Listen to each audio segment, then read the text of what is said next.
아름다운 배웅. 로즈의 집에서 나오니 해는 더 높이 떠 있었습니다.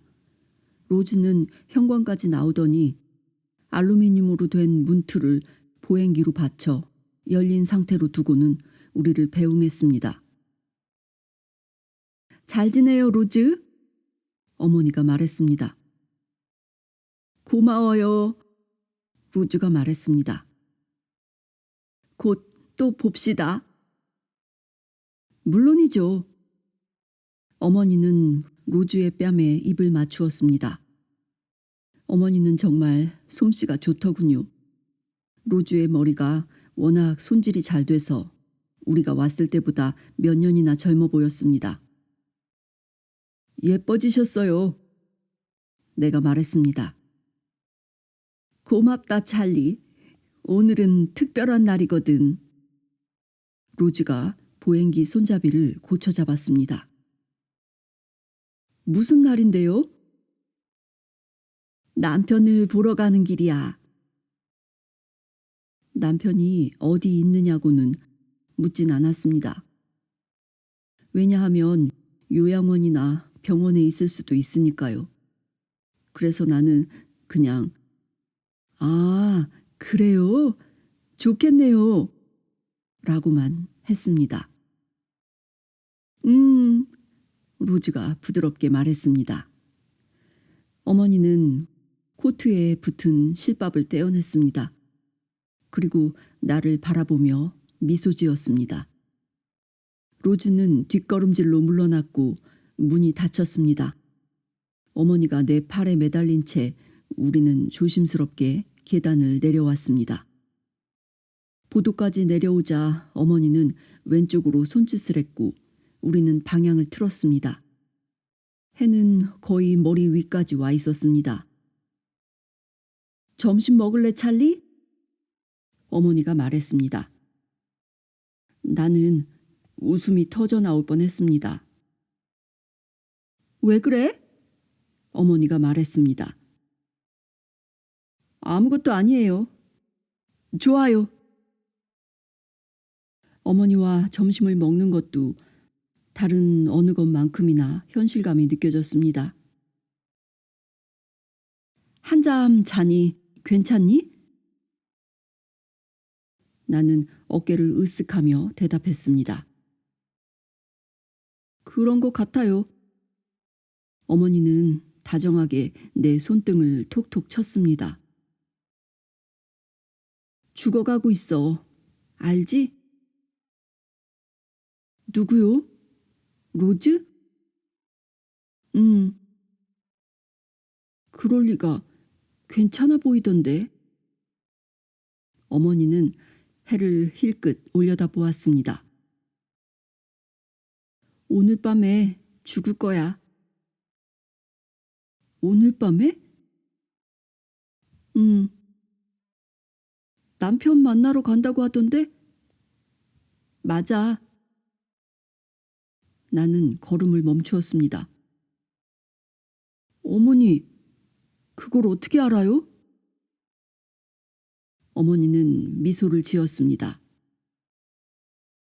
준비하는 걸 내가 도와준 거야. 3장 점심 무렵. 내 아들은 대학생. 내가 대학에 들어간 날은 아마 어머니의 삶에서 가장 행복한 날 중 하나였을 겁니다. 적어도 시작은 그랬어요. 학교 측은 야구 장학금으로 등록금의 절반을 대주기로 했습니다. 어머니는 물론 친구들에게 이야기할 때는 그냥 장학금이라고만 했지만요. 어머니는 장학금이라는 말을 워낙 좋아해서 내가 공부가 아니라 야구 때문에 입학할 수 있었다는 사실도 잊어버릴 지경이었습니다. 대학생으로 등교하던 첫날 아침을 아직도 잊을 수가 없습니다. 어머니는 해 뜨기 전부터 일어나 있었고 아래층으로 내려와 보니 상다리가 휠 정도로 푸짐하게 아침 식사가 차려져 있었습니다. 팬케이크에 베이컨에 달걀에 6명이 모여도 다 못 먹을 정도였죠. 로베르타도 따라가고 싶어 했지만 나는 단호히 잘랐습니다. 사실 내 뜻은 어머니하고 같이 가는 것만으로도 싫다는 것이었죠. 그래서 로베르타는 시럽을 듬뿍 진 프렌치 토스트 한 접시로 마음을 달랠 수밖에 없었습니다. 어머니와 나는 로베르타를 옆집에 내려주고는 학교까지 4시간에 걸친 드라이브를 시작했습니다. 어머니에게 이날은 중요했기 때문에 어머니는 자주색 바지 정장, 스카프, 하이힐, 선글라스로 한껏 차려입고는 나도 흰 셔츠에 넥타이를 매야 한다고 우겼습니다. 넌 대학에 가는 거야. 낚시 가는 게 아니라고. 페퍼빌 비치에서도 튀었을 모습인데 1960년대 대학 캠퍼스에서는 오죽했겠어요? 당시에는 엉망으로 입을수록 정상이었는데 말이죠.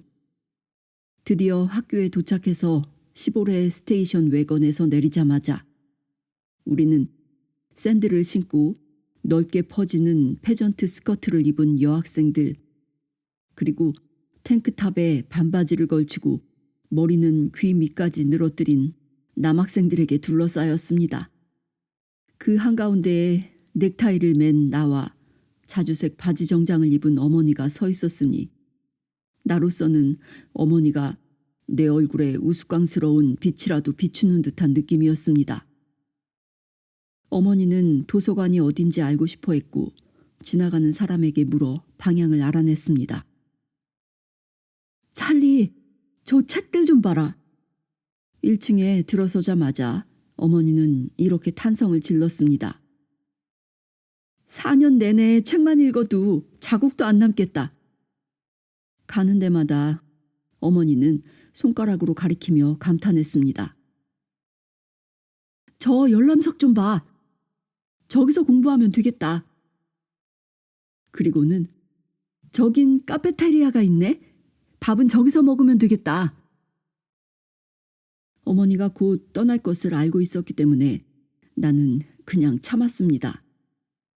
잔디밭을 가로질러 가는데 하얀 립스틱을 바르고 앞머리를 늘어뜨린 채 껌을 씹으며 다가오던 예쁜 여학생 한 사람과 눈이 마주쳤고 나는 팔 근육에 힘을 주며 이렇게 생각했습니다. 혹시 얘가 대학교에서 내 첫 여자친구? 그 순간 어머니가 말했습니다. 세면도구 챙겨왔니? 뭐라고 대답했어야 할까요? 네? 아니요? 아니면 아휴 엄마!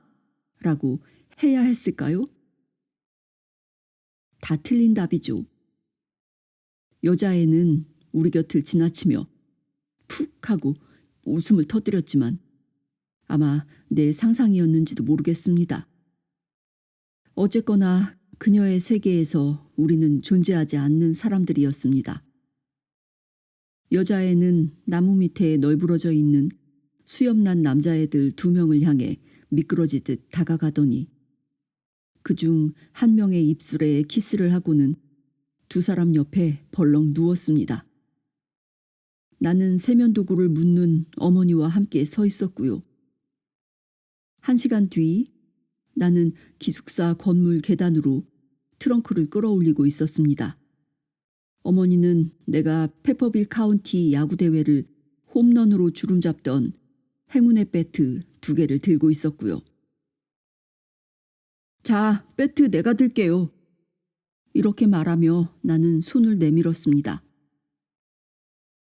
나도 올라가 볼게. 아니, 괜찮아요.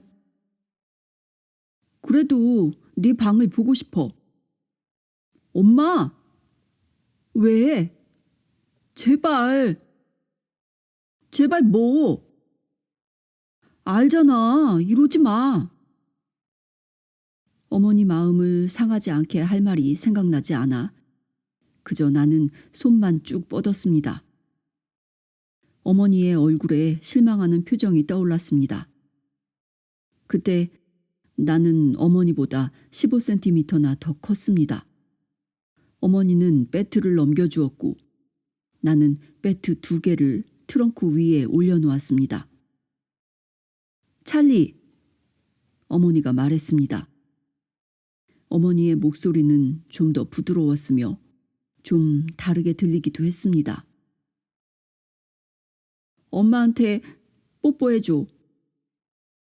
나는 작게 쿵 소리가 나도록 트렁크를 내려놓고는 어머니를 향해 몸을 굽혔습니다. 바로 그 순간 고학년생 2명이 발을 쿵쾅거리고 큰 소리로 웃고 떠들면서 계단을 뛰어내려왔습니다. 본능적으로 나는 어머니에게서 몸을 획 돌렸습니다. 죄송합니다. 우리를 피해가며 한 학생이 말했습니다. 2 학생이 사라지자 나는 어머니의 뺨에 가볍게 입술을 갖다 댈 양으로 몸을 앞으로 굽혔지만 어머니는 2 팔로 내 목을 감더니 나를 잡아당겼습니다. 이 특별한 날을 위해 어머니가 뿌리고 바른 향수, 헤어스프레이, 로션을 비롯한 온갖 화장품 냄새가 나더군요. 나는 몸을 뒤로 빼고 트렁크를 들고는 기숙사 계단에 어머니를 남겨둔 채 내 방으로 올라가기 시작했습니다. 이 기숙사 계단은 어머니가 대학 교육에 대해 가장 가까이 가본 곳이었죠. 달라진 것은 없다. 캐서린은 어떻게 지내니? 우리는 다시 어머니가 제안한 대로 집으로 돌아와 점심을 먹고 있었습니다. 혼자 살기 시작한 이래 나는 거의 대부분의 경우 바에 등받이 없는 의자나 패스트푸드점에서 식사를 했죠. 그러나 어머니는 집을 떠나 밥을 먹는 걸 항상 싫어했습니다. 왜 맛없는 걸 돈 내고 먹어? 어머니는 이렇게 말하곤 했습니다. 아버지가 떠나자 어머니의 주장은 무의미해졌습니다. 더 이상 외식할 능력이 없었기 때문에 항상 집에서 먹었죠. 찰리! 어머니가 다시 물었습니다. 캐서린은 어떠냐니까? 잘 지내요. 캐서린이 어떻게 지냈는지 전혀 알지도 못하면서 나는 거짓말을 했습니다. 그리고 마리아가 널 창피해한다는 얘기는? 캐서린은 뭐래? 어머니는 호밀빵, 로스트 비프, 토마토, 겨자로 만든 샌드위치를 접시에 가져와 대각선으로 썰었습니다. 대각선으로 썬 샌드위치를 마지막으로 본 게 언제인지 기억도 안 나더군요. 엄마, 솔직히 말하면 캐서린하고 헤어졌어요. 어머니는 썰기를 마쳤습니다. 뭔가 생각하는 모습이었어요. 제 말 들었어요? 어머니는 고개도 들지 않고 조용히 대답했습니다.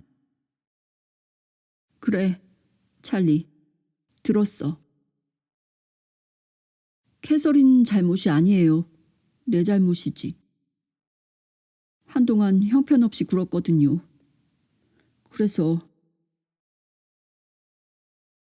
그래서라니요. 그래서 자살하려고 했어요. 이건가요?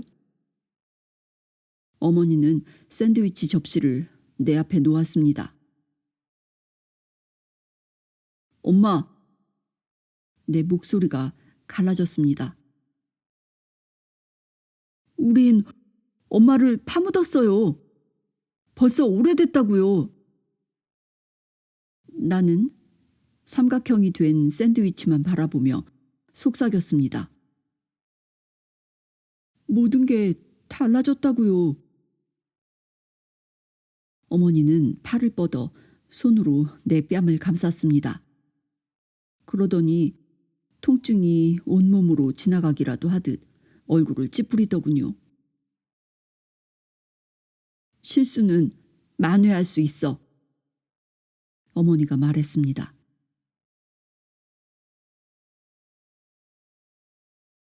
찰리, 내 타자 솜씨가 어떠니? 헨리에타의 타자기를 가지고 직장에서 연습하고 있어. 끝내주는데? 네가 대학에 갔다는 사실 때문에 너무 흥분해서 잊어버릴까 봐 몇 가지 미리 이야기해둘게.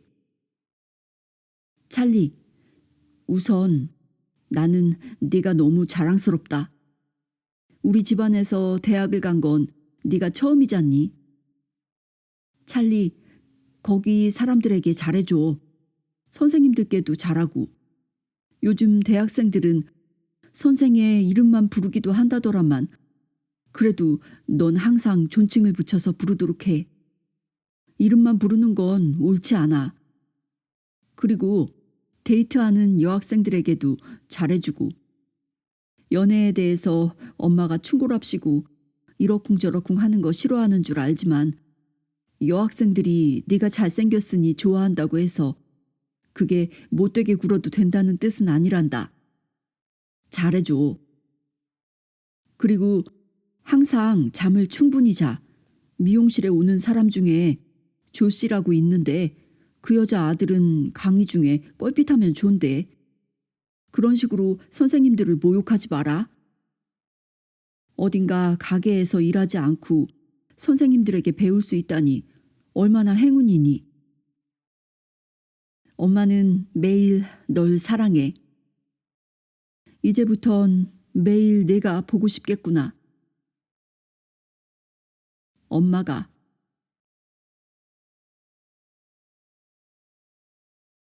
반면 아버지는 가끔 아버지를 다시 만나는 꿈을 꾸곤 했습니다. 꿈에서 아버지는 옆 동네에 살고 있고 어느 날 나는 자전거를 타고 아버지 집에 가서 문을 두드립니다.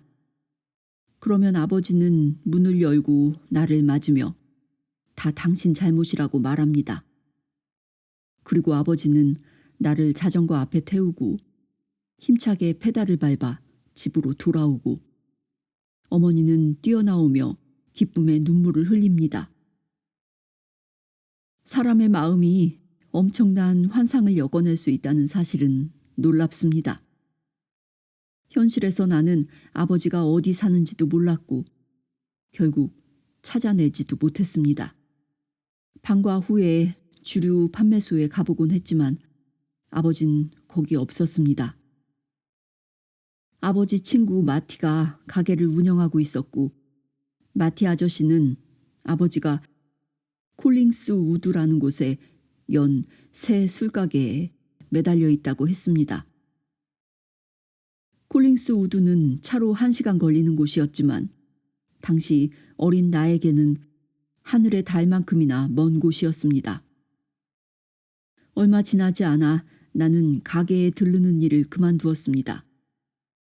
그리고 아버지가 페달을 밟아 집으로 돌아오는 환상도 끝났습니다. 그리고 아버지와는 일체 접촉이 없이 초등학교, 중학교, 고등학교까지 마쳤습니다. 아버지는 유령이었습니다.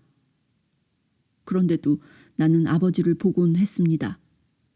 배트를 휘두를 때나 공을 던질 때면 반드시 아버지가 보였고 그 때문에 나는 야구를 결코 포기하지 않았으며 매년 봄, 매년 여름 뛸 수 있는 팀과 뛸 수 있는 리그라면 모두 뛰었습니다.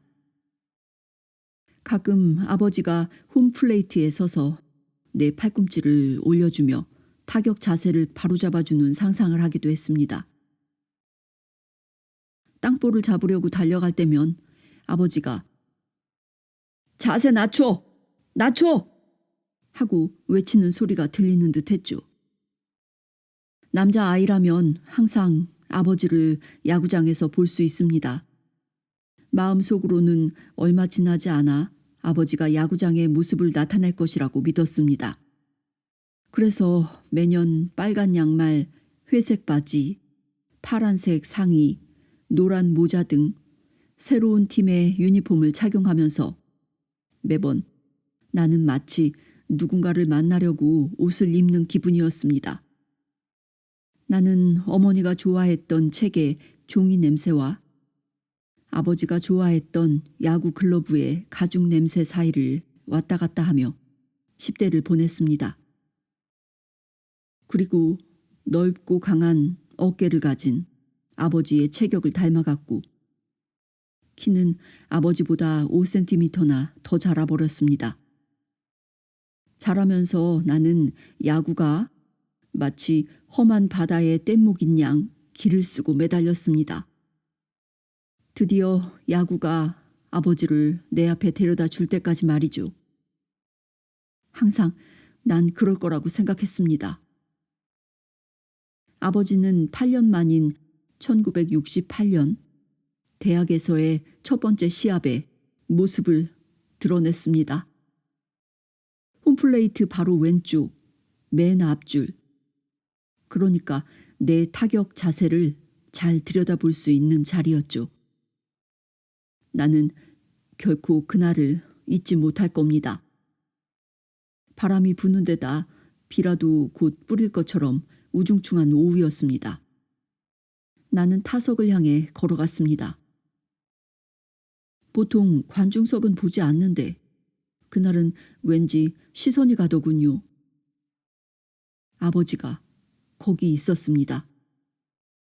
관자놀이 근처가 희끗했고 어깨는 좀 좁아진 것 같았으며 허리는 더 굵어져서 마치 몸통이 좀 내려앉은 것 같은 느낌이었습니다.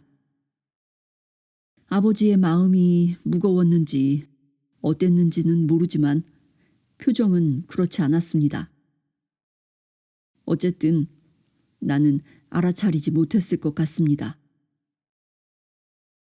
아버지가 내게 고개를 끄덕여 보였습니다. 모든 것이 정지하는 느낌이었죠. 꽉 채운 8년. 내 입술이 떨리는 게 느껴졌습니다. 머릿속에서 어떤 목소리가 이렇게 말하고 있었습니다. 칙! 울지 마! 멍청아! 절대 울지 말란 말이야! 나는 발치를 내려다 보았습니다. 그 상태로 억지로 타석에 섰죠. 그리고는 상대의 초구를 때려 왼쪽 담장을 넘겼습니다.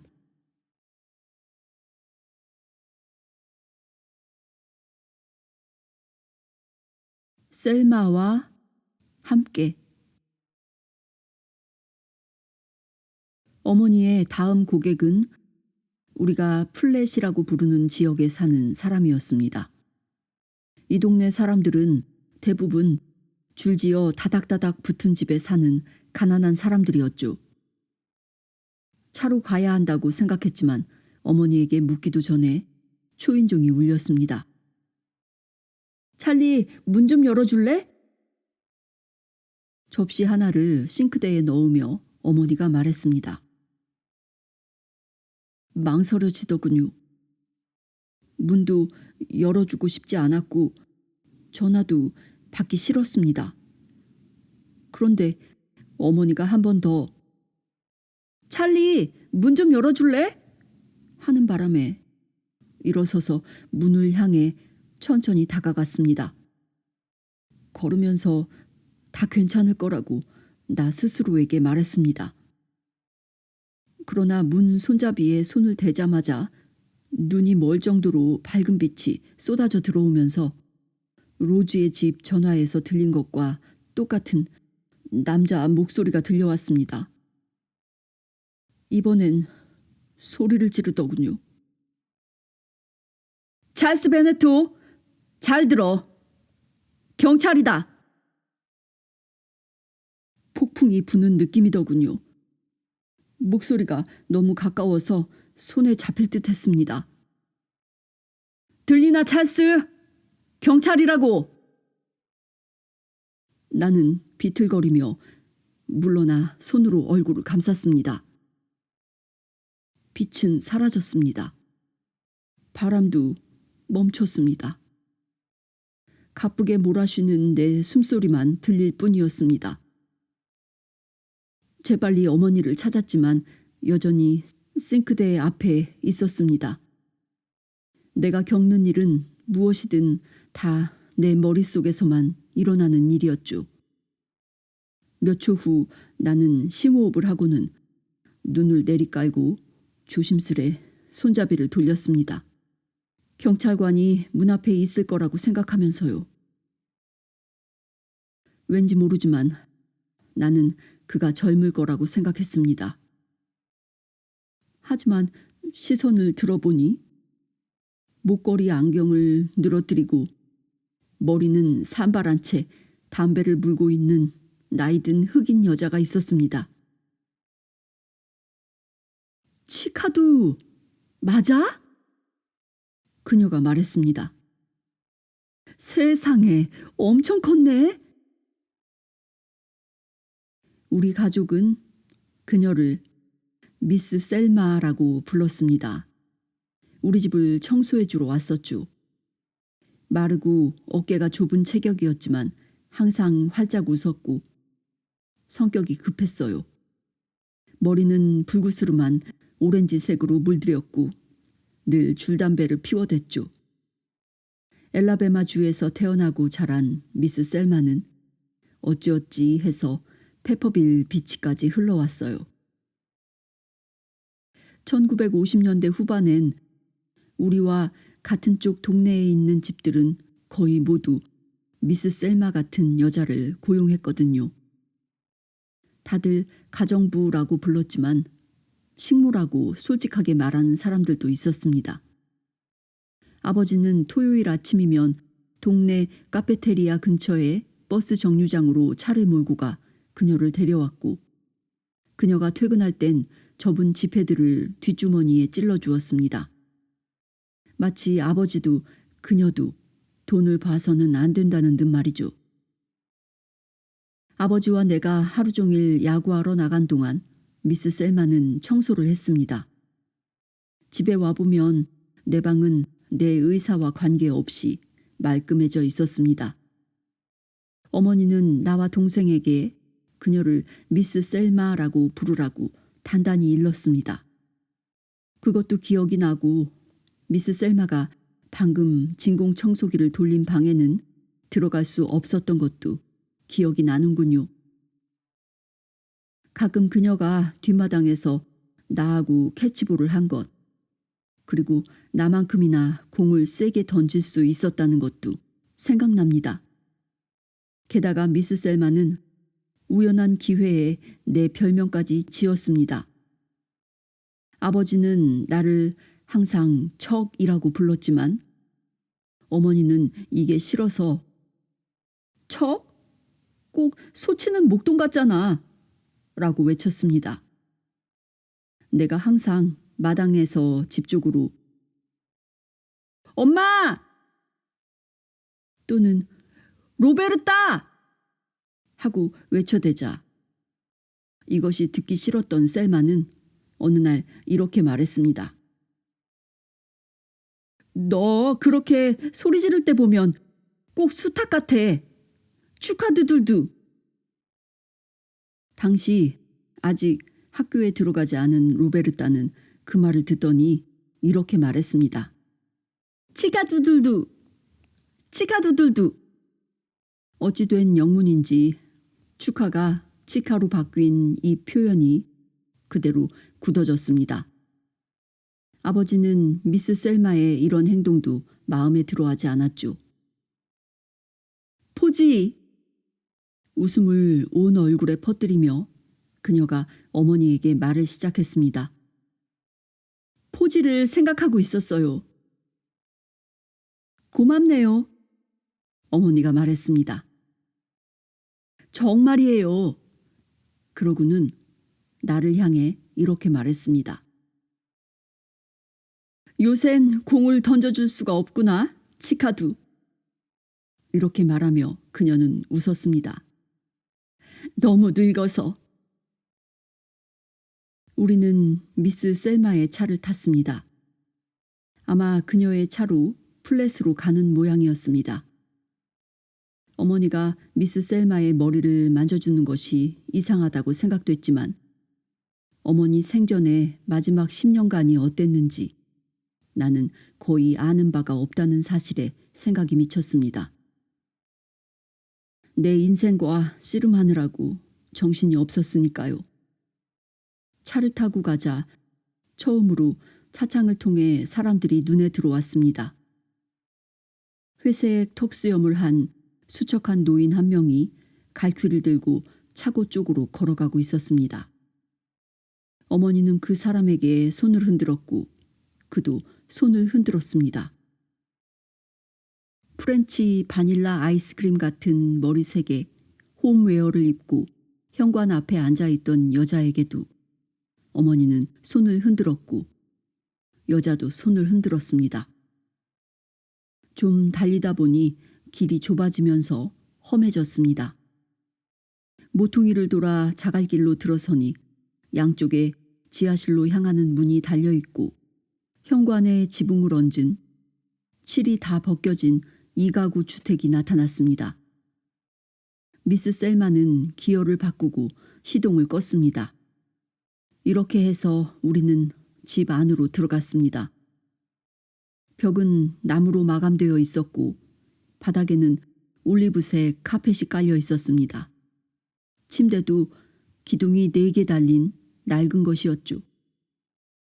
갑자기 베개 2개를 등에 받치고 누워있는 미스 셀마의 모습이 보였습니다. 어떻게 된 거예요? 어머니에게 물었습니다. 어머니는 마치 지금은 말할 수 없다는 듯이 고개를 흔들더니 미용도구 가방을 풀기 시작했습니다. 다른 방에서는 아이들이 떠드는 소리, 희미하게 들리는 TV 소리, 식탁 위에서 접시 부딪히는 소리 등이 들려왔습니다. 다들 내가 잔다고 생각해. 미스 셀마가 속삭였습니다. 미스 셀마는 어머니의 눈을 똑바로 들여다보았습니다. 보지, 지금 했으면 좋겠어요. 되겠어요? 물론이죠. 어머니가 대답했습니다.